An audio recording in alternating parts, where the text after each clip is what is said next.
I think we'll go ahead and get started then. Good afternoon, everyone. My name is Philip Osteen. I am the interim dean here at the University of Utah College of Social Work. It is my pleasure to welcome you to the final presentation in the 2021-2022 Grand Challenges for Social Work series, Settler Colonialism, my apologies, and the Mechanism of American Indian and Alaska Native Inequality and Child Welfare across the U.S.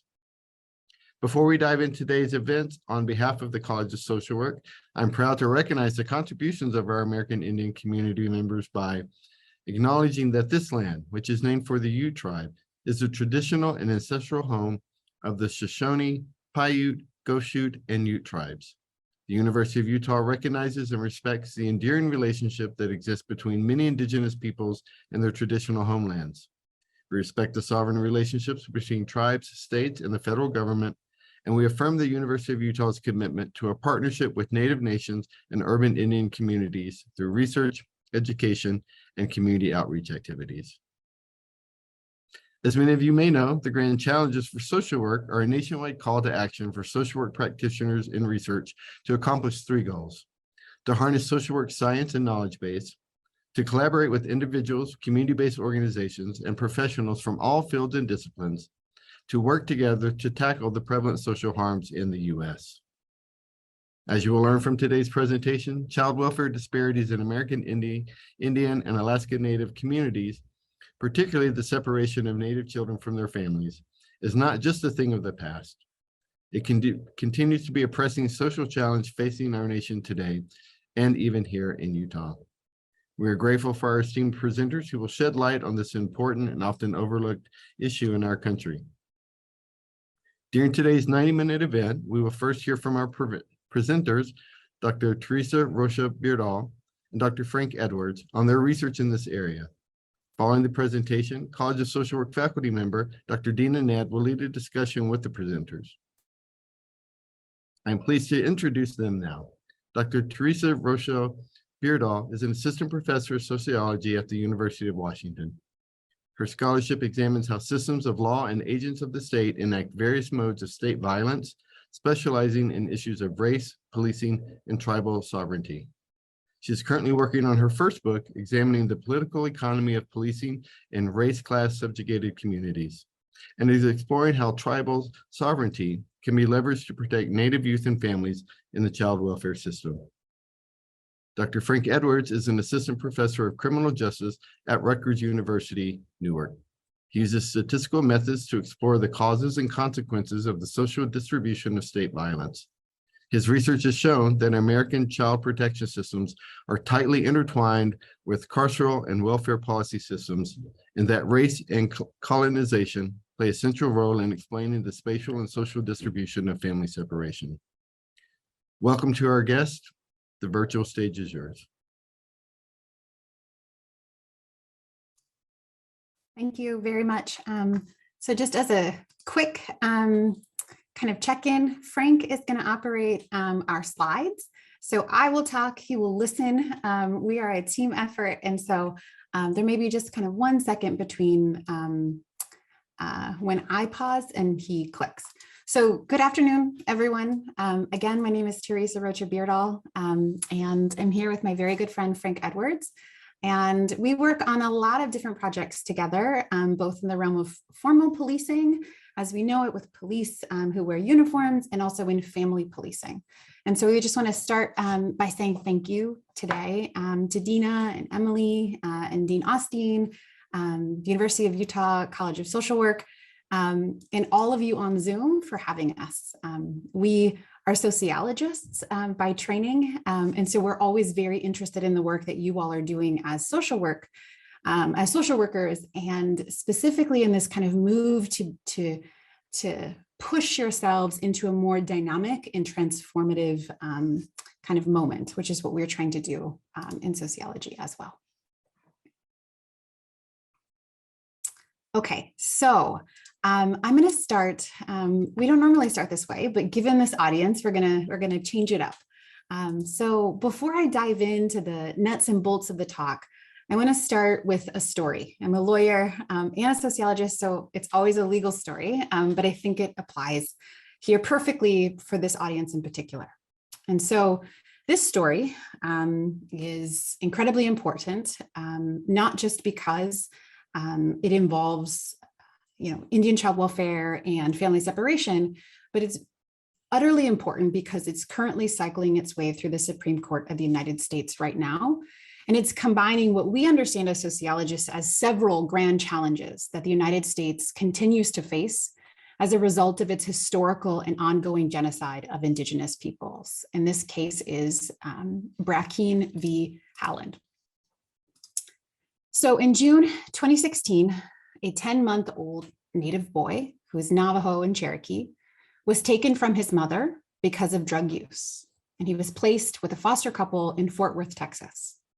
Many of you may have seen the coverage of this case, and so you are probably well aware that the family, Jennifer and Chad Brackeen, are white evangelical Christians who continue to say that they feel called to share their material wealth or their material blessings with others, especially because they feel very self-conscious about their economic status and prestige. So in the following year, in 2017, the Brackeens attempted to adopt the boy, but were prevented from doing so by the Indian Child Welfare Act of 1978, which, by its purpose, found a Navajo family who was ready and willing to take the child in. And this is important because the Iqla, or the Indian Child Welfare Act, which is the crux of our talk and our research here, the Iqla mandates that Native families remain together in every possible viable situation. And it does that because the law acknowledges the cultural importance of familial and tribal bonds that don't always kind of fit this standard, two-parent household heteronormative idea of what a family is. The Iqla also, in doing that, in mandating this placement, also intends to reverse a very specific history of federal policy that was designed to separate Native families by placing Native children with white adoptive parents and into boarding schools. White families have long been angered and enraged by the Indian Child Welfare Act, not all, but some. And so the Brackeens kind of fit that standard story. And so what they did is they filed a federal lawsuit claiming that they were the ones who were being discriminated against, saying that the only reason that they were not allowed to adopt the young boy was that they, quote, don't have the right color skin. They were then eventually permitted to adopt the boy when plans fell through to send him to another tribe and another family. When the young boy's Native sister the family found her in a similar situation, they repeated that course of action again. And her extended Navajo family intervened to say, no, we have the ability to take her in. But the Brackeens continued to fight for custody and claimed that they would be able, because of their material success and material privilege, that they would be able to provide a better quality of life for the girl than her Native family because of those resources. So the couple, and I don't want to make this seem like it's just the Brackeens, because this is how challenges to the Iqla have gone on for many, many decades. But throughout, the couple emphasized, because of their financial resources, they were more prepared and present to be able to provide loving care to the children, explaining away the cultural significance of the children's tribal identities, saying that, Native kin who loved them, that was wonderful, but they weren't financially and materially prepared to provide for the children. They continued to say that they were being discriminated against for being non-Native, and that the Iqla, while maybe it has some provisions to help Native families, really is an anti-white law. Coverage of this case and many others, you probably remember of the infamous Baby Veronica case about 6 years ago, always tend to focus on the emotional loss and irreparable harm that placing Native children with Native families and not adoptive white families, they focus on that emotional loss for the white family. And they also focus on the financial loss for the Native children. So what we do in our work is we really dig into that problematic dynamic, that problematic story that tends to say, well, the love that we can provide because of our financial success should supersede the cultural, social needs of children. And while Iqla may have been needed at some point in time, it's no longer needed. And our work really digs into that to show that there is a long continued history from formal boarding school eras to adoption eras to the moment that we find ourselves in today, in the Brackeen case in particular. So what I want you to do is kind of hold the Brackeen v. Hallen case in your mind as we go through our kind of historical background in our data. So you get a sense of why we see this as a continuing legacy of forced family separation.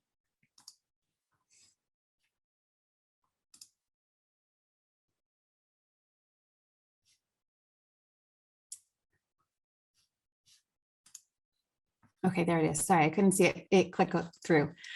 So we will get started in this order. We like to always give people an outline. So the kind of first big chunk is an overview of what family separation is in the legacy of Indian child removal. And so we are very clear that the United States is a settler colonial state. And so we don't gloss over that. That is at the core of our research and the core of the questions that we use. And when people ask us why, we ask them, well, how did the United States of America start? And what was required to do that? And Indigenous genocide was a requirement for the United States to become a nation. We're going to provide a little bit of overview of the Assimilation Era to formal family separation. We'll go over kind of a few of the details of the Indian Child Welfare Act of 1978. And we're just going to talk you through, how we arrived at this particular project. We'll go over the data and methods that we use. Frank will walk you very slowly through our findings across the United States. And then we're going to talk about case processing outcomes and then pose a series of questions back to you from us as sociologists and lawyers to you as social workers about what it is we might be able to do at this current nexus. The Indian Child Welfare Act is always under threat. And we argue in some of our published work and in our unpublished work that the story of the Indian child is the story of the United States. But the lessons that we learn from studying Indian family separation and Native family separation teach us a lot about the problems of family policing for the entire United States and for all children and families. And that's where we think that you have the most to teach us about where we might go moving forward.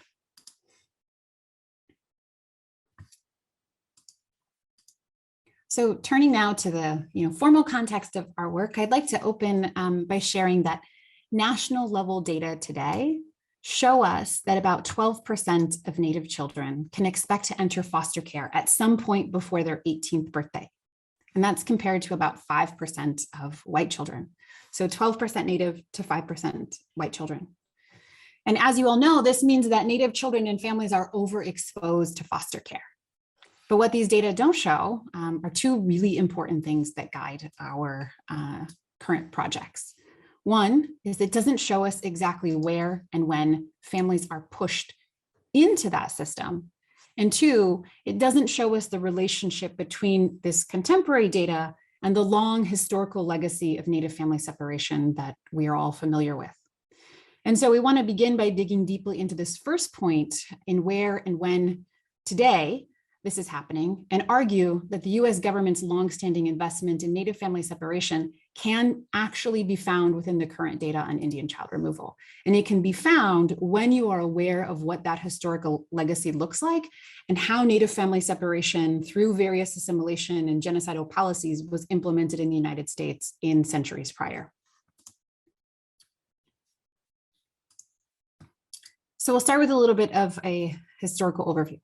So historically, we know that white settlers physically and violently removed Native peoples from their homelands in order for settlers to be able to establish commerce and statehood and homes and businesses for their own families using Native lands and resources. And what followed alongside physical removals was an attempt by the federal government to quote unquote manage, that was the language used in the law, to manage Native families and living conditions, often by sending Native children to boarding school. This period is known as the Assimilation Era and is often described using the words of Captain Richard Henry Pratt of the Carlisle Indian School, who said that the way forward for the nation and for Native peoples was to, quote, kill the Indian and save the man. So they spared no, they didn't hide their intentions. The federal government has really never hidden its intentions. And this was the formal kind of call to arms on what it was that needed to happen in Indian country.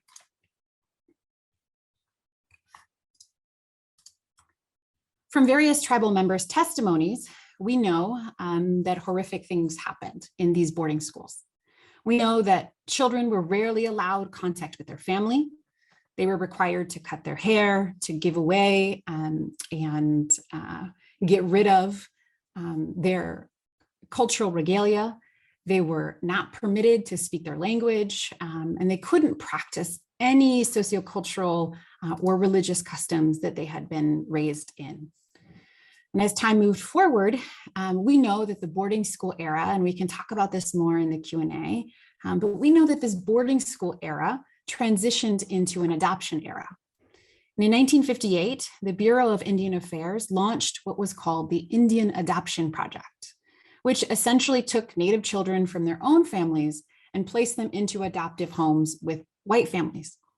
And the idea was to fully assimilate Native children and to do so no longer in boarding schools at the cost of the US government, but assimilation was essentially now going to be financed by the children's new adoptive white families. I want you to think about that kind of history as you think about the Brackeen v. Halland case. Who's in charge of paying for the federal government's wrongs against Native peoples? And how do we shift that from federal responsibility onto white families? And how, when doing that, we continue to rip Native families apart and rip children away from their cultural traditions and the opportunity to be immersed in and raised in those cultural traditions. So in 1968, the Adoption Project was incorporated into what's called the Adoption Resource Exchange of North America. And that change happened in order to place even more Native children outside of their homes. A 1976 report from the Association on American Indian Affairs at that time found that upwards of 25 to 35% of all Native kids were being placed in out-of-home care. And 85% of those children were placed in non-Native homes. But the story doesn't end there. In fact, maybe it even begins there in this kind of new era of transformative intertribal allyship to really do something about what was happening for centuries. So tribes and their allies mobilized against this longstanding violence. And due to the work and the data that was collected in that 1976 report, the Indian Child Welfare Act was passed in 1978. And this is just a snippet of the language used in that act. And so from the work of so many tribal advocates, we know that Native families today continue to experience the violence of family separation that prompted Iqla in the first place. And so you can think about that as being present in the Brackeen v. Halland case. And given the state's role in the history that I just kind of briefly took you through, hopefully this is not all new to you, but if it is, that's totally fine. We can, like as I said, we can go through it very slowly in Q&A. But given the history that I kind of just summarized, our hypothesis, and this is a project we've been working on for a long time, our initial hypothesis was that contemporary state actors, given this history, are likely continuing to push Native families into the child welfare system as they did in the past, and that this behavior likely varies across geography. And it varies across geography for a lot of reasons, sociocultural ideas about family, racial demographics. You know that if you were like me, raised in Southern California, and I now live in Seattle, the culture of how families work and move through space, especially minoritized families, is different. So we expect some differences across the US. And so when we started out on this project, which becomes an article that we'll drop in the chat that was published with the Columbia Journal, these are the three questions that guided us. The first is we were interested in understanding how inequalities in Native child welfare outcomes have changed since the passage of the Indian Child Welfare Act. And in that way, we were really thinking about the work that was done in 1976 and the data that was collected that showed us this terrible, horrible trend of separating Native families, so terrible that the federal government said, okay, we're going to pass the Indian Child Welfare Act. And we really, using both kind of social and law approaches and theories and ethics, we think it's really important to understand that when the federal government or state law passes a law and says we're going to do something about it, that we have a moral, ethical, legal responsibility to circle back around and understand that law that we passed and we were really proud of ourselves, is it doing the thing that we intended for it to do? If it is, great. How do we continue to strengthen it? If it isn't, not so great, but how do we continue to strengthen it? How do we continue to hold ourselves accountable to these historical atrocities? And the second question is, we were interested in understanding how foster care contact varies across states. And this is all done quantitatively.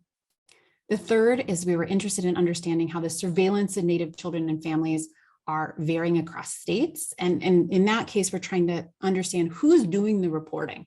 How do Native children find themselves in non-Native placement? I'm going to turn it over to Frank, who's going to walk you through the data and methods, and then we will circle back to talk about the implications of those findings with you all as social workers.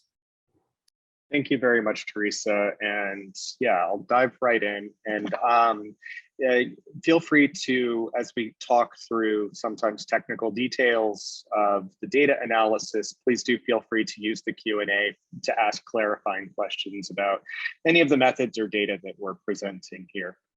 We're going to highlight some findings of ours. As Teresa mentioned, some of these are described in our recent paper in the Columbia Journal of Race and Law. Some are in forthcoming work, but we're going to be using a series of federal data systems, the Adoption and Foster Care Analysis and Reporting System and the National Child Abuse and Neglect Data System. These two data systems are effectively federal censuses of the child welfare involved population in the United States. So AFCARS captures all children who are in foster care during a particular reporting year. That is in any kinship or state supervised placement, any placement that involves the intervention of the child welfare system. And NCANS records all cases in which a child welfare agency provides some response to an allegation of maltreatment. That is, they record child level information on all screened in cases. We systematically lack information on screened out cases, and that's a big limitation of the federal data. We're going to couple these contemporary data with some historical data. Teresa mentioned earlier the work by the Association on American Indian Affairs to document the scope of Native family separation in the years prior to the passage of Iqla. And in fact, this data collection was instrumental in the passage of Iqla. And so we're going to use that historical data to help us understand where we were in 1976 and where we stand today at the state level. You'll see throughout that I'll present uncertainty intervals around a lot of our estimates, and that's because these federal administrative data are far from perfect. Note here that when we use data to identify Indigenous children in the federal data systems, we're using a racial classifier. We're not using tribal affiliation. We don't actually have data on Iqla eligibility collected in contemporary data systems, despite recommendations to modify systems to include such information that were made years ago. Prior to the Trump, were made in the final years of the Obama administration. Those reforms have yet to be implemented. So, of course, many of us understand that a racial classification of American Indian Alaska Native is not the same thing as tribal affiliation and eligibility for the protections of the Indian Child Welfare Act, but we're going to use those because that's the data we have available. And you'll see that there are substantial uncertainty intervals that are a function of even these limited data on the racial identity of children in foster care and under CPS investigation. In many cases, and in some states, those data are of relatively low quality, so we have to use statistical methods to address uncertainty there. So you'll see those intervals. Again, happy to talk about methods as we go. So the focal events that we're going to pay attention to today are likely very familiar to you as a social work audience, but we're going to talk about screened in cases, which you'll hear me call those investigations. Typically, that's what a screened in case results in. And we're going to look within screened in cases at the source of reports. That is, who was what kind of person made a call to the hotline. And we're going to look at the alleged maltreatment types for those screened in cases. We're going to look at foster care placements, and we're going to look at terminations of parental rights that occurred while a child was in foster care. So of course, I already mentioned the data limitations with some detail, but we do not have systematic tracking for Iqla eligibility. And this is a relatively straightforward reform that would dramatically increase compliance with Iqla across states. Compliance is often quite weak, but because caseworkers routinely fail to ask questions about Iqla eligibility to children or parents when they become involved, and routinely fail to probe to investigate whether a child might be eligible for the protections of Iqla, including a data field on a foster care placement that required a caseworker to document whether a child was eligible for Iqla would, by definition, increase compliance with the law. And so I eagerly anticipate those recommendations to federal data collection being implemented. They will do nothing but good in this context. Of course, they're not a panacea for the problems. So I already mentioned that American Indian Alaska Native classification in the data is a race ethnicity category, and it's identified by CPS agencies. Routinely, the caseworkers themselves are coding what they believe a child's race or ethnicity to be. By definition, these are going to be an undercount. There are going to be children who have Indigenous ancestry who are not identified as such in the data system. So any numbers we present here are conservative. That is, we want you to understand that these are lower bounds on the true numbers of Native children who are in foster care. And recording practices also vary across states. We know that some children, if they are Indigenous, are more likely to be identified as Indigenous in some states compared to others, based on caseworker preconceptions and their readiness to identify children as being American Indian or Alaska Native. Another caveat, and a really important one, is when we compare data from the 1970s to contemporary data, is that the US Census has dramatically changed how it counts people's race and ethnicity over time. And this is very clear when we look at census time series of American Indian Alaska Native populations. The population, the number of American Indian Alaska Native people that are counted in the US Census has grown tremendously between 1970 and the 2020 census. And it's grown far faster than could be explained by demographic phenomena, right? It's changed as a function of how we identify people in the census. Prior to 1970, prior to 1980, the census relied on census takers to identify the race or ethnicity of a census respondent. Beginning in 1980, the US Census allowed people to self-identify on the census. And then in more recent waves, people have been able to select multiple racial categories on the US Census. And so the number of people identifying as American Indian or Alaska Native alone or in combination with any other group has risen quite dramatically over time. And so population comparisons over time suffer from a unit heterogeneity problem. That is, the population of American Indians and Alaska Natives that we can look at in the US Census in 2020 is not actually the same population that we can look at in 1970. It's a different group, right? It's a different group of people based on how the definition of American Indian Alaska Native was constructed at the time and how the data was collected. So we need to keep that in mind as we think about comparing things over time. Maybe too much technical detail on the census. I could talk about the census all day, but I'm going to stop now. So let's dive directly into our analysis. Let's look at changes in family separation since the passage of Iqla. So we'll start with those data from the Association on American Indian Affairs, and they report a count of children in foster care across a subset of states that they identified as having large American Indian populations and Alaska Native populations in the pre-Iqla period. And we can see Idaho, Maine, Minnesota, Wisconsin, South, and Utah as among those states with incredibly high levels of American Indian children in foster care at a point in time. So these are not lifetime estimates, these are single point in time estimates. So AAIA found, for example, that in Utah, about 4% of all Indigenous children in the state were in foster care when they conducted their survey. And their survey, while incredibly valuable, relied on agency surveys. So they distributed surveys to BIA affiliated entities. They distributed surveys to state affiliated agencies. They distributed surveys to religious affiliated agencies and private agencies. And responses varied and their selection of appropriate agencies varied. So again, we should think of these as conservative estimates, right? But we see incredibly high levels across this subset of states. Now let's look at where we stand today.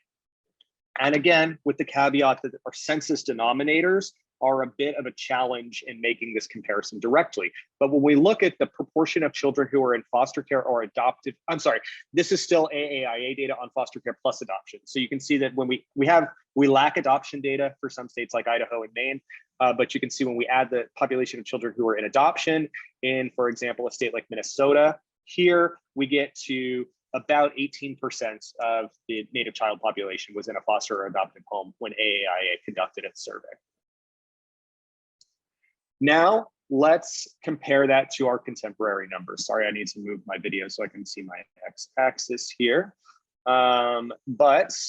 We show that Native children are still routinely removed from their homes into foster care today. So these are data using a 2015 to 2019 average, and this is the proportion of the child population that's in foster care in an average 2015 to 2019 year. Obviously, 2020 looks quite different because of the pandemic, and we're going to discount looking at 2020 data for now. But you can see in Minnesota, for example, we estimate that about 12% of the native child population is in foster care at some point in time in 2015 to 2019 in an average year, right? So this is an exceptionally large volume of children, right? We said 12% lifetime risk of foster care for native children, that is between birth and age 18. What we're showing in Minnesota in an average year, 12% are in foster care. When we look at that as a lifetime risk, we show that about 1 in 3 children in Minnesota, 1 in 3 native children in Minnesota are ever in foster care at some point in their life. And again, this is an extraordinarily high number, and it parallels those numbers prior to the passage of Iqla. We look at Montana, Alaska, North Dakota, Massachusetts. We see these states having at or above 5% of the native child population in foster care during an average year. And again, this is just an exceptionally high volume of children in foster care. Now, when we compare that to the pre-Iqla numbers, we can see some very disturbing patterns. We can see that the proportion of children in foster care in Minnesota, right? When we look at the foster care plus adoption numbers, the levels have fallen slightly, but when we look at foster care alone, the levels have actually increased. Again, with the caveat that the census denominators make this comparison a little bit challenging and should be interpreted with some caution. But we can see that the patterns don't move as much as we think they ought to, right? In places like Montana, levels, if anything, may be a bit higher today. When we look, let me find Utah, right? Here's Utah. So we see today that in an average year, about 2% of the indigenous population of Utah is in foster care at some point in the year. In the pre-Iqla period, we were at near 4%, right? But we can see in some states, things have changed dramatically. In some states, we still see exceptionally high levels of foster care. So in some of those states where we had very high levels of foster care contact pre-Iqla, we continue to have incredibly high levels of very high foster care contact. And now to just look at this as a raw number, right? There are about 33,000 American Indian and Alaska Native children in foster care annually. And here we want to just show you those states where the largest volume, the largest numbers of children are going into foster care. Previously, we were looking at these as rates per 1,000 children or percents of children.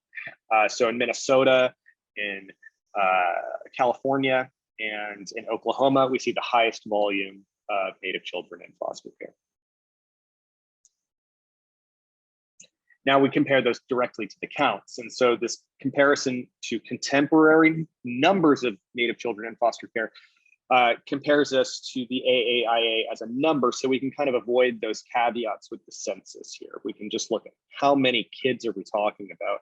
And you can see in Minnesota, AAIA documented about 700 children in foster care in Minnesota, 700 Indigenous children in foster care in Minnesota. Today, that number's about 4,200. Right? We can see dramatic growth in nearly all places in terms of the raw numbers of children in foster care. And of course, over 50 years, populations have grown. So the probability of coming into foster care may not change as much, but when we look at those rate adjustments, we do see change. So both in raw terms and in population adjusted terms, we don't see nearly the kind of decline in foster care caseloads for Indigenous children that we hope we would see after the passage of Iqla. Now, this doesn't suggest that Iqla isn't working. If anything, it suggests it isn't being applied aggressively enough. The question I have when I look at these plots is, what would it have been without the protections of Iqla? Right? And is this bad now? What, in a counterfactual world in which we did not have the protections of Iqla, I expect these gaps would be dramatically higher. So let's look at foster care today. This is the lifetime risk of foster care placement. We use here a method called a synthetic life table. And so what we do is we effectively simulate the lifetime risk of foster care exposure if we were to assume that age-specific risks remained at constant 2014 to 2018 levels, and then simulate out risk of exposure for a hypothetical cohort of 100,000 children in each state. And so we find, and we can interpret this as effectively, if risk levels were similar to risk levels we observed between 2014 and 2018, what's the probability that a child would ever enter foster care between birth and age 18? And again, we see in Minnesota that about 1 in 3 children can expect to ever enter foster care at those 2014 to 2018 levels. And I see a question from Cheryl about higher population growth. Yes, the population adjustment in terms of the counts is definitely a key thing to keep in mind in those historical comparisons. And so that's why I wanted to show us both a population adjusted measure and a count measure. Sorry, I pop into the Q&A. In a place like Alaska, a place like Montana, a place like North and South Dakota, a place like Nebraska, Wisconsin, Iowa, we see risks of about 1 in 5 for lifetime risk of foster care entry for Native children. And that's substantially higher than that national average of 12%, right? We can see that national average of 12% lifetime risk, which again is incredibly high. It's very similar to the risk faced by Black children who face about an 11% lifetime risk of foster placement, but it's geographically uneven, right? In some places that risk is dramatically higher. In some places the risk is much lower. Let's turn now to the age-specific risk of first foster care. So this is the first time a child comes into the foster care system. And the event is concentrated among infants, right? Children under 5 are at much higher risk of entering foster care for the first time than our children at lower age, at older ages. So the green bar here indicates American Indian Alaska Native children. The orange bar indicates white children.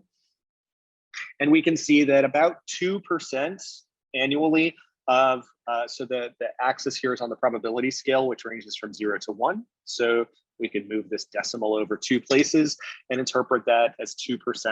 So about 2% of American Indian Alaska Native infants each year nationally enter foster care. That is 1 in 50 American Indian Alaska Native infants will be in foster care before their first birthday.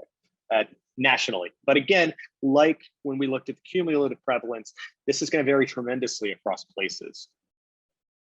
So when we look, for example, again, we're going to talk a lot about Minnesota because Minnesota does exhibit highest in the nation levels of risk, but they're far from alone. We see high levels of risk in North Dakota, South Dakota, Montana, Massachusetts, Maine, Oklahoma, Alaska. Many states have very high levels of risk. But let's look at Minnesota for a moment. We can see here that, and here the y-axis is a percent, that 15% of American Indian Alaska Native infants can expect to be in foster care before their first birthday. So 15%, right? 1 in 6 infants in Minnesota go into foster care. And again, this number should floor us. This is a devastating number. And we don't see much better results when we look at other states. This is obviously not limited to Minnesota. When we look at North Dakota, we're at about 10%, I'm sorry, read my chart, 5% of Native infants, about 1 in 20. When we look at Montana, we're near 10%, 1 in 10 infants. This is an incredibly common event in the first year of life for Native children.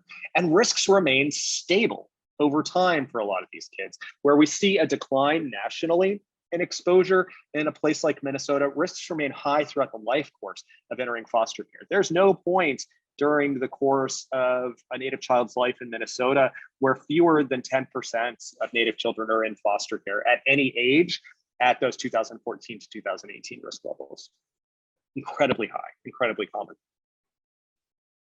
So let's look then about some of the institutional pathways that drive children into the child welfare system in the first place, right? Child welfare systems, foster care placement, most commonly, and the overwhelming majority of foster care placements happen subsequent to a CPS investigation, right? And so the first place that we want to look to think about what's happening today is to think about surveillance. That is to think about mandated reporting, to think about who is calling in reports of child maltreatment to child welfare systems that ultimately trigger family separations. So we're going to look at the distribution of reports, but we're also going to think about the pathways in once we have information on those reports. So this, similar to the foster care plot I showed you, is the lifetime risk of being investigated for child maltreatment across the country. And I apologize as I kind of have to move my video bar around to make sure I can see our full plot here. Risks of investigation, and I can't again understate this, are just breathtakingly high. This is a normal event in the life course of Indigenous children in the United States being investigated by CPS. We see the highest levels of risk in Alaska, where we estimate that 74% of Alaska Native children will be investigated before their 18th birthday, right? Nearly 3 in 4 children can expect to ever have contact. This is a modal life course event. More children than not are being investigated in places like Alaska, Minnesota, Oklahoma, and Nebraska, right? And I think we can't discount that, right? The contact between CPS and Indigenous families is the normal phenomenon. It is abnormal in these places for a family to not have contact with CPS. And again, when we look at investigations by age in some of those high foster care states, we see similar patterns. So for example, let's turn to Alaska for a moment. We can see that about 3 in 10 Native infants in Alaska are investigated before their first birthday at 2015 to 2019 levels. Again, incredibly high. And that's in stark contrast to the levels at which white children are investigated in the state. About 4 in 100 white children are investigated before their first birthday in Alaska, right? So this is a routine event for Native children and a relatively rare event, albeit 4% is probably a number higher than most people in the social work profession would like to see too. 4% is high. It should not likely be as high as 4%, but it is, right? But we're talking about 30% or so of Indigenous children in Alaska getting investigated before their first birthday. In Minnesota, that number is even higher, right? In Minnesota, that number nears 40%. Now let's look at screened in reports. And again, when we look at these data, I apologize, I needed to clarify earlier. When we look at data like this, we're looking only at screened in reports. So these are investigations. These don't include screened out reports. So by definition, the number of children who were subject to a report that did not receive an agency response is necessarily higher, right? So these, again, are lower bound estimates on reports. These are strictly investigations. Okay, so let's look at reports by source, and let's zoom in on Alaska, right? Because Alaska is one of those places where we see exceptionally high levels of reporting. On the y-axis here is the percent of children. On the x-axis, we've got 2 age groups, 0 to 4 and 5 to 17. On the left panel, we're looking at Alaska Native children. And on the right panel, we're looking at white children. The color of the bar indicates the type of mandated reporter or the type of reporter. Non-professionals are occasionally mandated reporters in some states. In many states, they are not mandated reporters.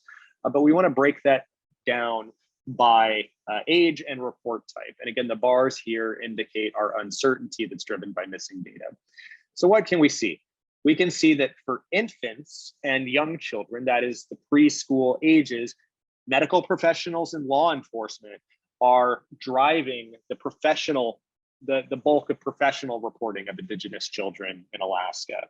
And think about what would happen if we stacked this bar, the green bar, the orange bar, the purple bar, and the pink bar on top of each other. That would consolidate all professional mandated reporters of abuse and neglect, and then we would have the overwhelming majority of reports. We can see here that among the single categories, non-professional reporters are the highest level, but if we were to aggregate all of those professionals into one group, professionals provide the overwhelming majority of reports for Native children. This is also true for white children and children of other groups. We can see that as we move to higher ages, education providers become an increasingly important source of reports into child welfare agencies. So at younger ages, police and medical professionals play an outsized role. At older ages, police still play and medical professionals still play an important role, but education providers play an increasingly powerful role in driving those rates of reporting as well. Social service professionals also play a large role in driving reporting. And when we compare this to white children, there's no group of reporters that are reporting white children in Alaska at anywhere near the rate that they're reporting Native children into the child welfare system. So the right pane, we can see just the sheer levels of inequality. So for example, in Alaska, we find that between the ages of 0 to 4, about 4% of Indigenous children will be reported by a medical professional in an average year, right? About 5% will be reported by a law enforcement professional in a given year. Again, these are just staggeringly high rates of reporting. Now let's look at similar numbers in Minnesota, and the basic pattern holds, right? That is, for young children, medical and law enforcement professionals provide the overwhelming majority of reports by professional reporters. For older children, school-age children, education personnel play an increasingly large role. And again, they play a role that's about an order of magnitude larger than the rate at which they report white children, right? These rates are nearly 10 times higher. Montana, the basic pattern looks similar, right? Medical reporting is higher for young children than it is for older children, but in Montana, unlike some other states, law enforcement is playing an incredibly playing an even larger role in the reporting of Native children. The role of medical professionals in reporting is somewhat lower in Montana. Here Montana is an interesting state because we see similar levels of reporting for Native and white children, but recall that we saw much higher levels of foster care placement for Native children compared to white children in Montana. So Montana is a state where the front door of the system, that is investigations, may not ultimately be driving the inequalities we see upstream. So it really calls for us to dig into each state to think about how heterogeneity in the process of a case may be driving inequalities. That is, in some places, it may be higher levels of referrals by mandated reporters are triggering higher levels of inequality in foster care. And in some other places, it may be that we might have similar levels of referrals for American Indian, Alaska Native children and white children, but the decision to place into foster care conditional on receiving an investigation may be much higher for Indigenous children than white children. And that'll help us think about where it is in the process of handling a child welfare case that removal decision is getting made and where inequalities may emerge.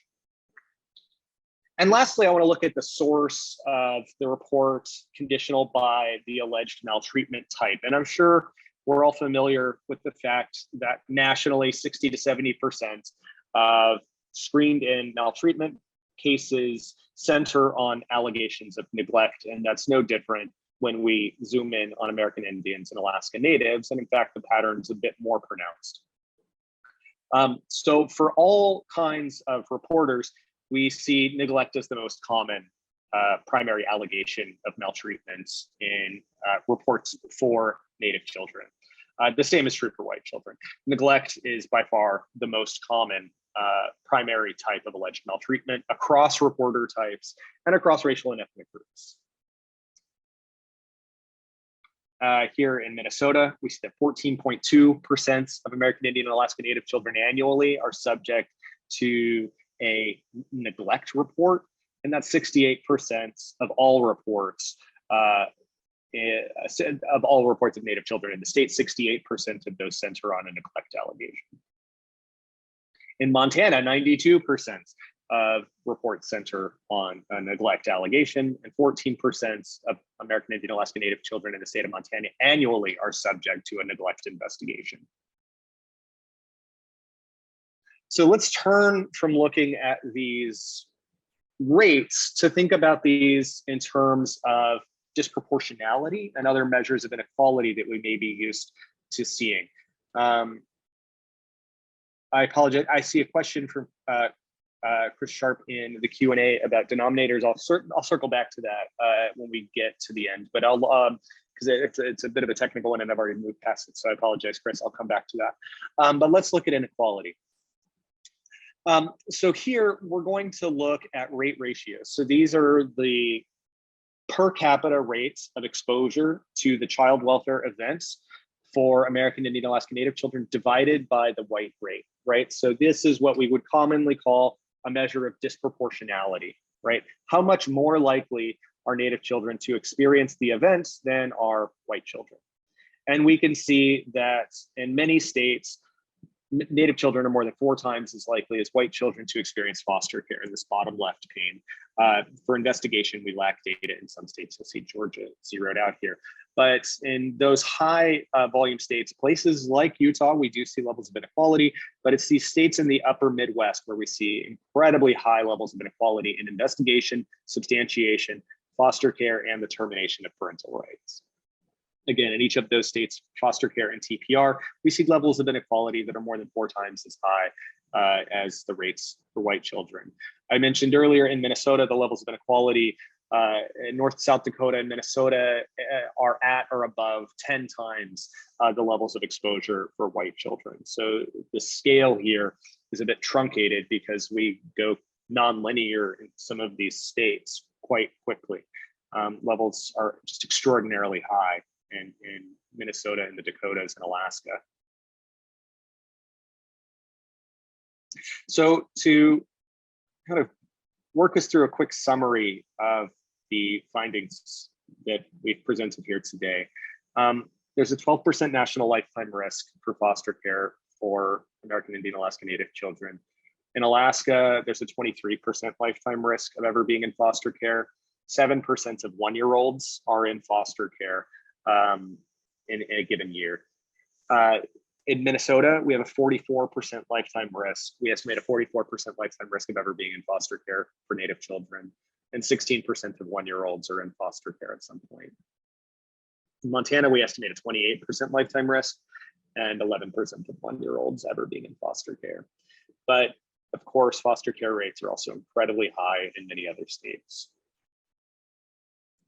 And CPS contact is a routine event for American Indian Alaska Native families. That is, despite the protections of Iqla, contact with CPS is a routine event in the life of Native families and Native kids. There's a 24% national lifetime risk of being investigated by CPS for Indigenous children, but that varies dramatically across states. In Alaska, the lifetime risk is 74%, with 29% of infants being investigated before their first birthday. In Minnesota, we estimate a 63% lifetime risk of investigation and 38% of infants being investigated before their first birthday. Again, 4 and 10, these are incredibly high numbers. In Montana, 46% lifetime risk of investigation with 17% of infants. And reports are largely driven by medical personnel, police, teachers, child care providers, and social service workers. The overwhelming majority of these cases involve neglect allegations. That is, 82% of screened-in maltreatment reports that involve an American Indian or Alaska Native child nationally involve neglect as the primary form of alleged maltreatment. And to the extent that we think of neglect as often being coterminous with poverty, that should deeply trouble us. That many of these cases are not centering on what we might consider to be serious maltreatment, but rather centering on allegations that could almost certainly be addressed through less invasive and less traumatic methods. So our next steps in this project are several. This is a kind of step 1 for Teresa and I as we look. So we've published 1 paper from this project, and we look forward to working together for many years to extend this work. But we've kind of shown you the the what question, what's happening today and where is it happening today? But we want to think really carefully about what tribes are doing to protect Native children, their own children and other Native children.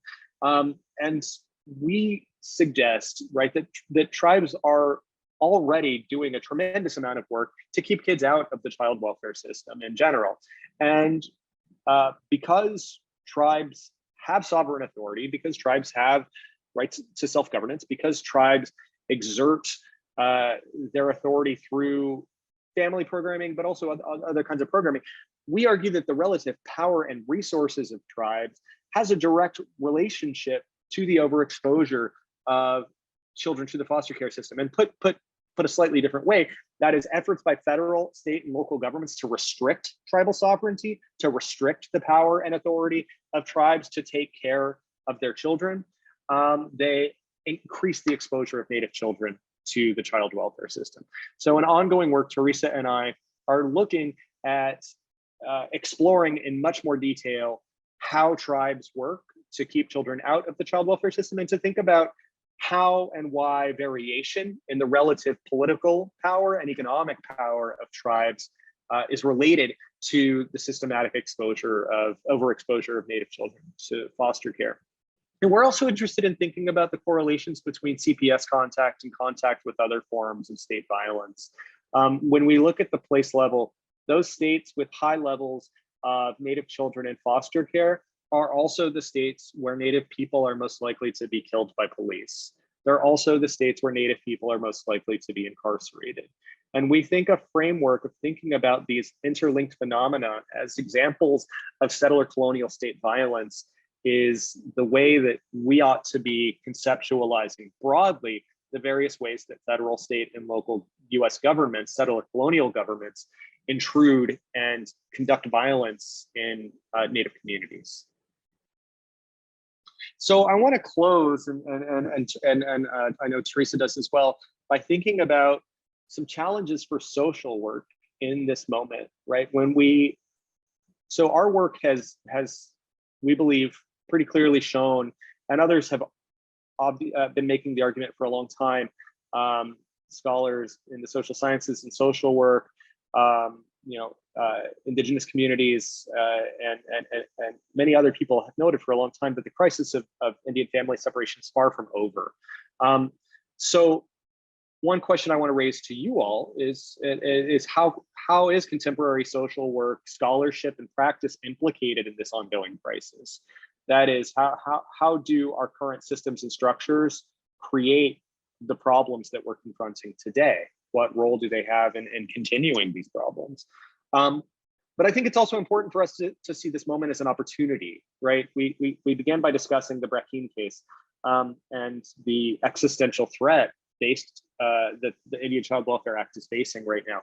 And I think it should be a call to action for the social work profession generally, and for concerned researchers as well, to think about how we can support and strengthen Iqla in a moment that the sort of fundamental architecture of it is under threat. And I also want us to think seriously about how social work can contribute to strengthening Native families in ways that support the efforts of tribes, in ways that ally with tribes, rather than exercise the kind of paternalism that has all too often characterized interactions between social workers and Native communities. How can social work contribute to strengthening tribal sovereignty? And ultimately, how can social work contribute to ending this long crisis of Native family separation? So I know Teresa and I very much want to thank everyone for the invitation today, and I'm looking forward to a lively conversation. I'm just going to maybe leave these kind of questions up for a moment. But yeah. Thank you both, Dr. Rocha Beardall and Dr. Edwards, for this very insightful research on this critical and very important topic. As Interim Dean Osteen mentioned, my name is Dena Ned, and I am a citizen of the Chickasaw Nation of Oklahoma. an associate professor here in the College of Social Work at the University of Utah, and a curricular chair for our BSW program. So it'll be interesting to get into the next part of our Q&A from a social work perspective, because as an instructor, as a professor of future social workers, right? This idea about how can we support and strengthen, and how can we contribute to strengthening families, and specifically Native families, is very important to me. So I'm glad to be a part of today's event, and with all of you who so expertly highlight the difficulties that our Indigenous and Native communities are facing. So I've been watching the chat and our Q&A app. So as we begin our discussion with our wonderful presenters, I invite our online audience, if you would please share any questions through our Q&A feature, which you can find below on your screen. And I'll read through some of the chat as well. And we have 30 minutes for this discussion. So let's begin. And let me start first by saying that we have online with us Indigenous social workers from across the country. And Dr. Edwards, you were talking about getting back to a question that had been posed by one of our audience members from Arizona. And maybe if you could go back to discussing some of the issues encountered with the data that Christopher Sharp had brought up in our Q&A, which is you mentioned issues with the denominator. And one thing that Christopher has noticed in Arizona is that they use the following formula, that the number of Indian children divided by the total American Indian Alaska Native population. And he finds that the problem with this denominator should only include American Indian Alaska Native population that lives off reservation, which, as many people in the chat also believe, this is a result in an undercount and underestimation. So I wonder if you could address Christopher's question about the data. Yeah, that's a great question. And you're absolutely right that a larger denominator means that our rate estimates will be negatively biased. That is, the numbers will be higher. The reason that we use the data, the population data we do, is that to do single year age estimates, we have to rely on the census small area poverty program to get annual single year by race population estimates. So to estimate, for example, the single year intervals that we need to estimate for some of our simulation methods, we have to use this particular census data product that only provides data at the level of the county, which we could, in theory, in some places map on. It's a really interesting point, and one I'm going to be thinking about. And as I mentioned, I could love talking population data. I think the point's exactly right. And I suppose, yeah, PL280 would certainly change how some of that works. I think it's an empirical question to me about whether and where we have the kind of the potentially exposed population differs across places. I don't know, Teresa, if you have thoughts on that. No, I think that I just want to comment quickly and say that when we give a talk on this topic, there's kind of two major sets of questions that emerge. One is, let's talk about the data, and we love that. And let's talk about the counts and kind of what's complicated in there, because it's so complicated, right? For many, many reasons, much of which was already talked about in the chat. And then there's this kind of other sector of questions that are like, yeah, but what do we do now with all of this stuff? And so we are always very interested in merging those questions together, because we think that a focus on the numbers is really important, and a focus on the lived experiences in the world as they're unfolding are equally important. And to understand one means that we have to understand the other. So I just want to add that we're always going to kind of bring us to the middle with those things. You bring up a really good reminder for all of us whether we're in academia, researchers, or out there providing service to our communities and strengthening our families, is that understanding of numbers, but really that lived experience. And I would even add what you have all captured here today, the importance of understanding the history of how we got to where we are, because it's very difficult to ignore this state violence that has existed in the Americas for hundreds of years. And what do we do about it now, right? So, and I'd like to get back to something else I saw in the chat, and that would be from Teresa Day, who Teresa, as well as part of the Iqla team, and in fact, the rest of the team from Red Lake Nation, which is in Minnesota, are on our presentation today. And I'm wondering if anyone from the Iqla team up there in Red Lake would like to comment or talk about your response to today's presentation, because we heard a lot about Minnesota tribal data and what the states are doing, but what is the tribe doing?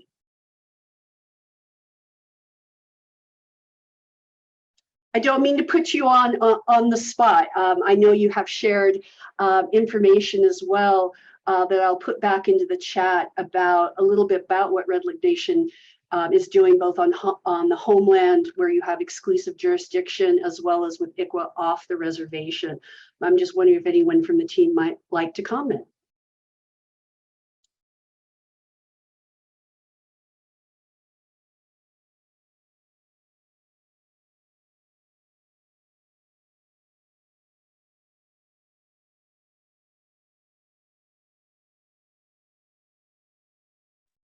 Oh, I think we have Teresa on mute. I don't know, Emily, if you might be able to unmute Teresa Day, if it's on our side or on there. Oh, here we go. Wonderful. Thank you, Teresa.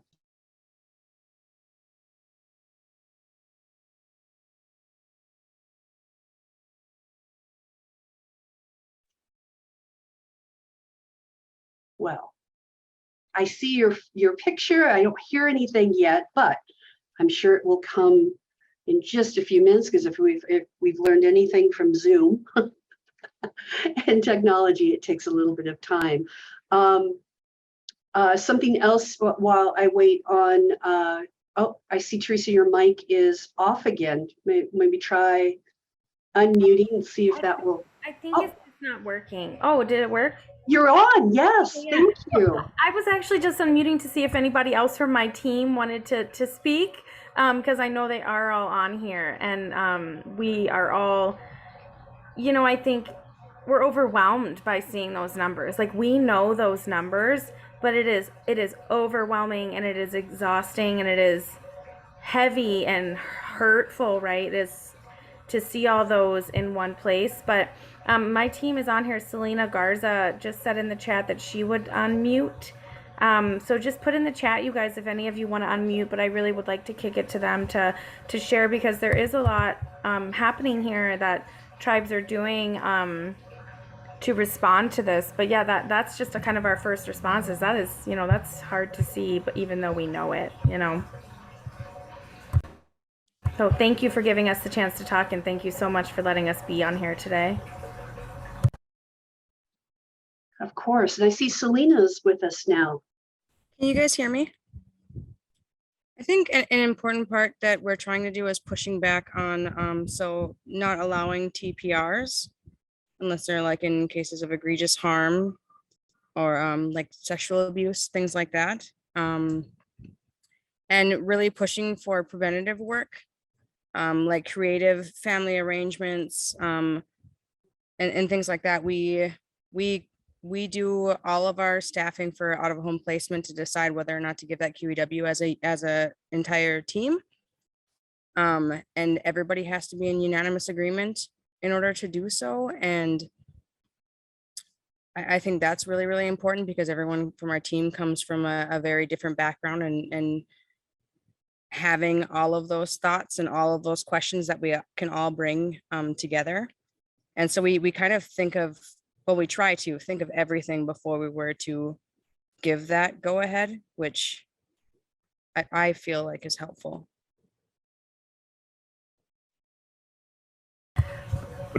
I would also add, I think to what Selena would say, this is Teresa Day again. And Selena is our qualified expert witness for our tribe. And then I'm the program manager for the Indian Child Welfare Program. And so another piece is that tribes need to access, I think somebody put in the chat about funding, right? Like, what do tribes have access to? Like, it's all fine and wonderful for states to take initiatives, but it's still the state, right? It is still the state entity that has done that historical trauma, who has done that, who continues to do that surveillance. So it's also systemic, right? Like, how are tribes able to tap into tribal-led programming, and also how, even beyond like preventative programming, how do tribes even have access to grow their Iqla teams to be in a place that our tribe is now, to be able to staff QEWs the way we do, to be able to do consults and build relationships and, hold counties accountable the way we do. Most tribes barely have one Iqla worker, right? So there's also that. There needs to be more of an investment in building up those Iqla teams so tribes can be there exercising sovereignty. So I think that a lot of what Red Lake Nation has done is invest in our Iqla team, and then when we have that capacity now, invest in the processes that make us able to really take action on the disparities, at least of Red Lake children, by doing the things Selena was talking about here. I also think there's another, we push back a lot on, since COVID, we've realized that we can now go to hearings and via Zoom. And I think that's been really, really helpful. But right now they're trying to move back to in person. And so we have been pushing back a lot on that because there's no way for us to get around the country. And, and we have court hearings every day. And so they want to have them in person. Otherwise we cannot be, and we can't show up every day. We can't show up in different states and all around the country in the same day, or we don't have the funding to be able to provide like airfare to go all those places. And so pushing back, allowing us even in the courtroom when we do go back, like if we do it via Zoom, just a lot of pushback, which is, it's really, really hard. It's easier in more like metro areas sometimes. Rural areas are very hard, and it's that's a job in itself. And then I think one last comment from Red Lake. Sorry, we're also passionate and excited about this. And then we're also just, nerding out on this data that you're sharing with us because it really shows the work we have to do. But, oh my gosh, I just lost my train of thought. Oh, my kid came home from school. I'm so sorry. But one other thing I'll say is, we have Mark Fiddler. We are the home of Mark Fiddler in Minnesota, right? Who goes out and finds the Brackeens and who pushes these things. And so, I was recently on a presentation with him that I sat through somehow, right, to hear. And he tries to skew data to say that Iqla has harmed families, right? So that is a piece of the narrative that is out there. So hearing you guys bring up data and know that you're working on data to show how Iqla has impacted families is so meaningful, right? Because we have to hear people like Mark Fiddler say that Iqla has harmed families, and then use data in a way that is not how data should be used, nor is it not scientific, and it is not ethical, right? Okay, we're done now. No, we love the enthusiasm. We absolutely love the enthusiasm. And I try to always respond to as many things as I can in the chat. And so I hope I have made it clear to everyone here with us today that, we are only offering kind of one small piece to this larger movement that we see that's necessary to protect and promote tribal sovereignty broadly, but more specifically for us to be able to do that in the realm of Indian child welfare, because the two are intimately interconnected, right? What is a tribe without its children? And so, no, we love this enthusiasm, and Frank and I, we're kind of like a new era of academics. I'm sure you all are too, where our research agenda is driven by real world questions that are happening in the world. And so, we didn't just pick Indian child welfare, for the hell of it. It's not how that happened. But these are issues and concerns that we continue to hear in tribal partnerships and working with Iqla or Casey and lots of other agencies and tribes. So we ask questions that we think will help you all in your advocacy work to do the things and to show the problems and to show the disparities that you already know are happening. And so we want to be able to use our academic training to be in service of tribes and tribal sovereignty. So we only have that one piece, and you all explaining what's happening on the ground, sharing stories about what's happening in your state, in your tribe, all of that enriches what we're able to do on our advocacy side. And we always say we learn everything we need to know from you all. So please keep telling us that. And I wrote in the chat as well that I'm going to save the chat and then we'll follow up with a number of you as well, because we want the work to be meaningful. And I'll also say, reiterating something that I also put in the chat, is that mapping and measuring inequalities is very, very important for exactly the reasons that you described, Teresa. And in addition to that, we always want to make sure that when we do that, when we map and measure inequalities, that we're centering them around the role that tribal sovereignty can play in reducing those inequalities. And so that's the premise of our work. And just so you all know that, this isn't common in the academy, but there are people who are paying attention to this study and this broader, it's a 3-part study that we're doing. This is one part of it, who are starting to say, hey, maybe tribal sovereignty has something to do with Indian child welfare. Maybe the federal government has not done a good enough job of actually respecting tribal sovereignty. Maybe there's something that we could start tweaking upstream to help reduce some of these downstream inequalities. So I just kind of want to share some of that with you so you know how we work and the sorts of things that we hear along the way. Go ahead, Teresa. Yeah.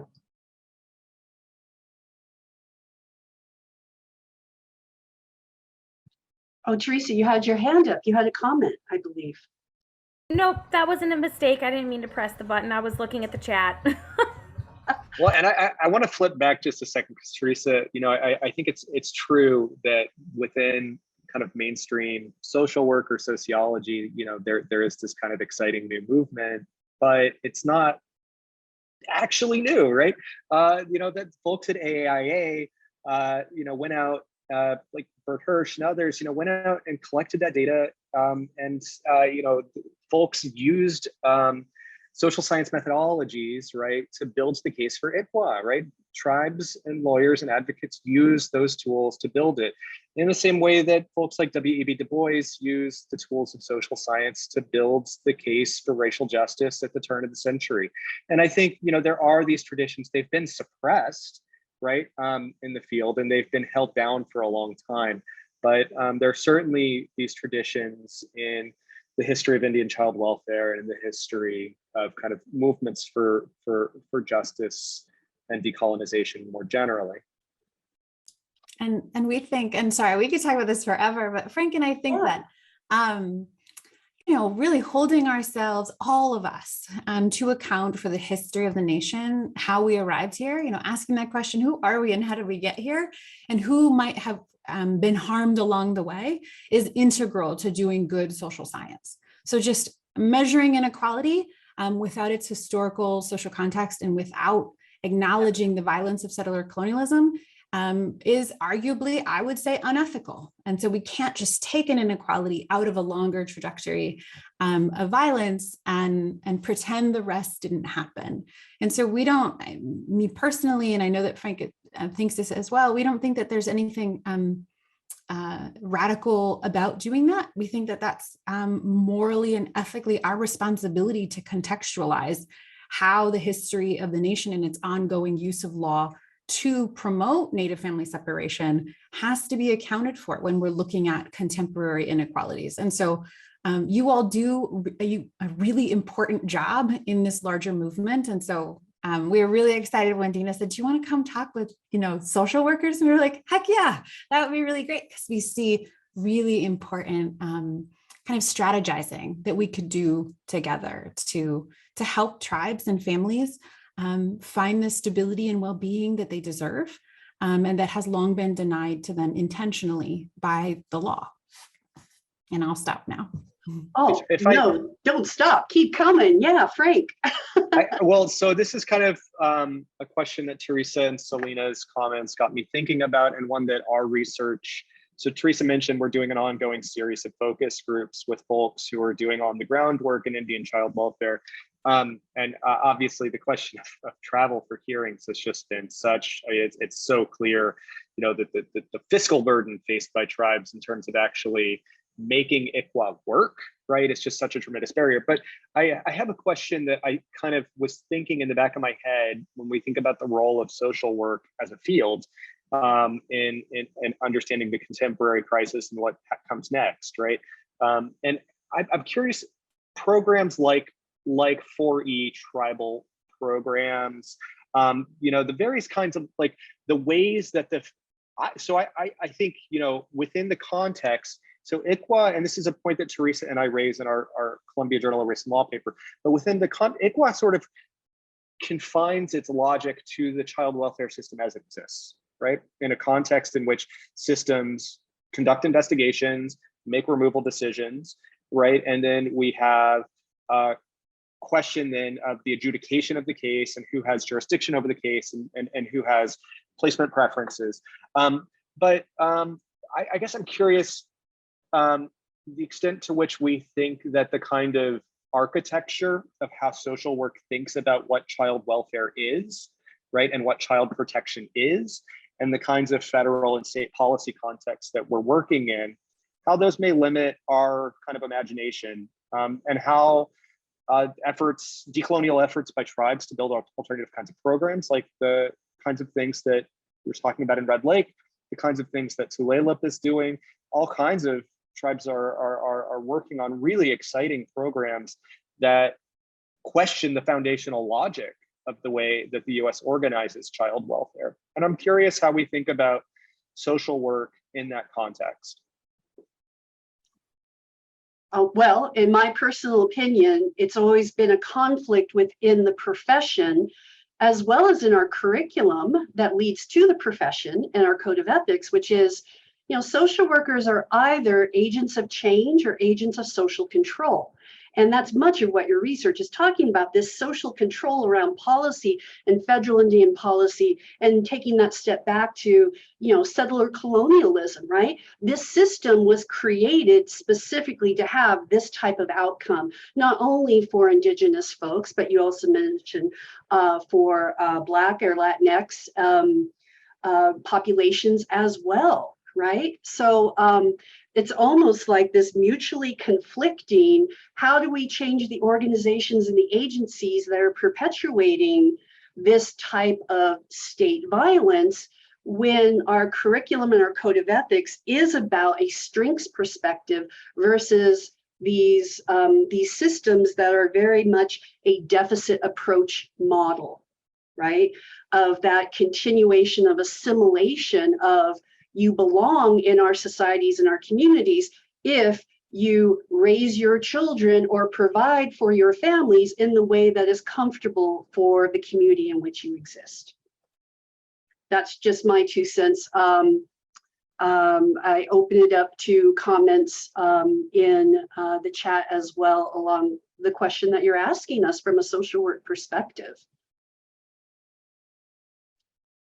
I see a message from Cheryl. Tribes that Cheryl has worked with have always had to ask to utilize the Title 4E monies on or off the reservation.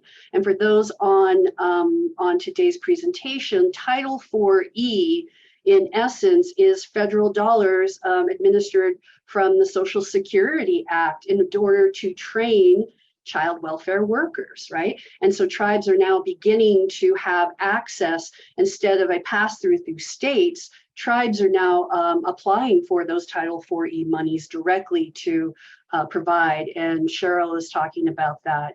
And yeah, Teresa, as you said, this is a story of Native families and a story of social control versus state institutions for all subordinated families. And Judge Thorne, Bill Thorne is with us today and says that tribal family services in San Diego County has gone from 487 kids in foster care to just 3 last month. Now, that number took 15 years of efforts directed around this and a new approach they call My Two Aunties, based on tribal values and relationship support. So this other aspect of social work is we're not here to change families. We're here to support and to find solutions from that strengths perspective of our children and our families. But it's failed, right? But I'm seeing now these tribal approaches that are succeeding. So how do we get that conversation for the funding? Like you said earlier, you know, money is meetings and the money we don't have. Judge Thorne, I don't know if you would be able to share. There was a question about if you could tell us more about the My Two Aunties project in San Diego County.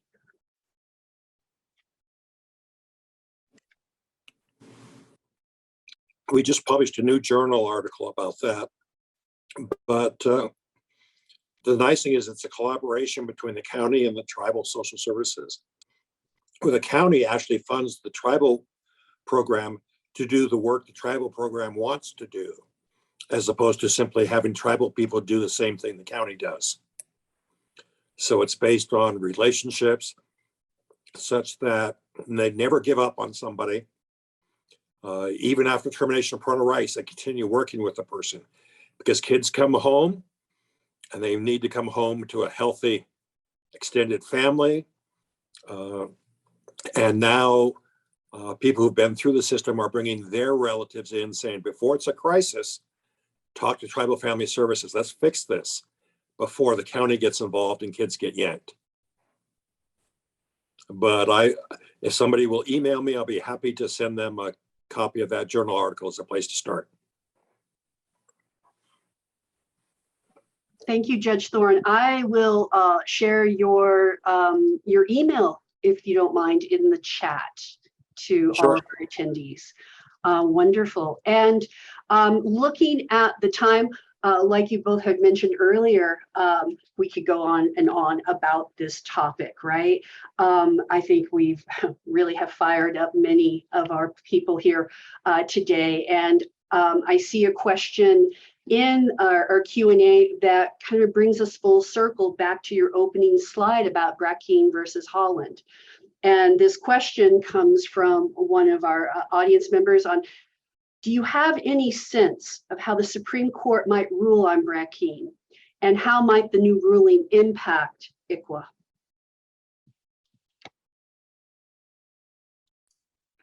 Teresa's the lawyer, so I'm gonna. Yeah, I was gonna say I have lots and lots to say. I don't know if I could do it in 3 minutes, but you know, any sense of how the Supreme Court might rule on Brackeen, I think, is important. Thinking about what the outcome is, it's obviously very important. I think that in my very teacher mode, and I'm sorry, I'm always like in teacher student mode, is that what's really important to me, and I think to the vitality and the continued strengthening and expanding of Iqla, is to pay very close attention to how the Supreme Court understands the historical context in which Iqla is placed. And so thinking about the logics the court uses, the racialized logics that it's used in the contemporary arguments in this case, but also in the Baby Veronica case, tell us a lot about the court's inability to take responsibility or to hold the United States responsible for genocide, for Indigenous genocide. And so the outcome, whatever the outcome is, you know, I think that NARF and Iqla and so many and tribes are working together collaboratively to make sure that there is something in place to continue to help Native children and families. But I think it's a responsibility for all of us. And Frank and I in particular, we take this on very personally because we have, you know, we're professors and we have the opportunity to teach hundreds and hundreds of students each academic year, and you all do too. So we teach about settler colonialism in all of our classes, and we teach about the logics of exclusion and control and white supremacy as a prevailing ideology in the United States, not as a political statement, as I mentioned before, but as the context from which we understand racialized violence. And the Brackeen case is, yes, about Indian child welfare, but it's also most prominently about the erosion of tribal sovereignty. about this desire to say, you are not a sovereign, you are not an equal sovereign, we have control. And this is one way that we can begin to erode tribal sovereignty. So that's what I'll say about that. But we could talk for hours and hours about all of that. And I think the more that we're honest about where we've come from, the more we can hold our court accountable. And if you are wondering about how the logic might unfold, the oral arguments in Baby Veronica told us very clearly when the justices said, well, what is an Indian anyway? Like 3 to 156. And so this idea of race and whiteness and blood quantum drives how our legal system understands indigeneity. But we understand as Native peoples and people who are very close and have their eyes open and their ears open about what indigeneity is this is about family kin relationality. This is about it tied to a place, to a way of being and living in the world. And the court refuses to acknowledge that. And that's deeply problematic. And one of the reasons, Frank and I talk about this a lot, one of the reasons is because, the pundits and anti-Iqla and anti-tribe advocates and institutes and quote unquote think tanks, they use this heartstring story constantly to say, this isn't right, that adoptive families shouldn't be denied the opportunity, white adoptive families shouldn't be denied the opportunity to adopt Native kids because they have the financial resources to provide for them. And I think it's our job to continuously say, there are lots of ways to raise kids in good ways, and poverty is not a reasonable justification for denying a tribe their children. And if one believes that to be true, then we have to take a very serious look at how tribes have been systematically and intentionally impoverished. And so that requires federal intervention again. So we always try to kind of shift away to think, what is it that we can do in our own zones of influence to get people to really be accountable to this history? And to think about why these dynamics prevail. Why can the Brackines say something like, well, we know it would be good for the kids to have, their tribal kin, but they don't have the money or the space or a pool. And this is what the Brackines said, they don't have a pool in the backyard for, children to swim and live a good life. And so I think that, there's a lot we can do outside of the court to begin to shift that narrative. And we have a responsibility to do that. With that, thank you. I see we are at time. And I'd like to offer my sincere thanks to all who are involved in this event, especially to our respected guests for your time and for your impactful service and research on this critical issue. To you, I say thank you, Yokoki. And to all of you who are joining us today, it was a great number of participants and for watching the recording, being part of it. There was messages in the chat that you will have access to this recording by, I believe, this Friday. You will be sent a link based on your registration for this event. And then finally, I'd like to especially thank those who have continued to support emergency student funding through programs such as this for our College of Social Work, and I thank you. The College of Social Work is dedicated to this speaker series as part of our efforts to address these grand challenges for social work, which are truly grand challenges for our entire community. And so with that, this does conclude our series for 2021-2022.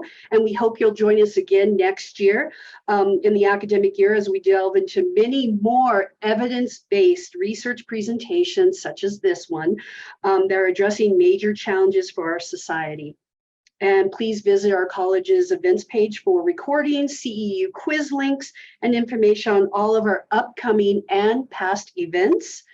With that, I wish everyone a good afternoon. I hope you enjoy your summer. Solstice is almost upon us. Celebrate, be with family. And again, we hope to see you virtually or in person in the fall. Thank you, Yokoki. Thank you. Bye, everyone. Thank you.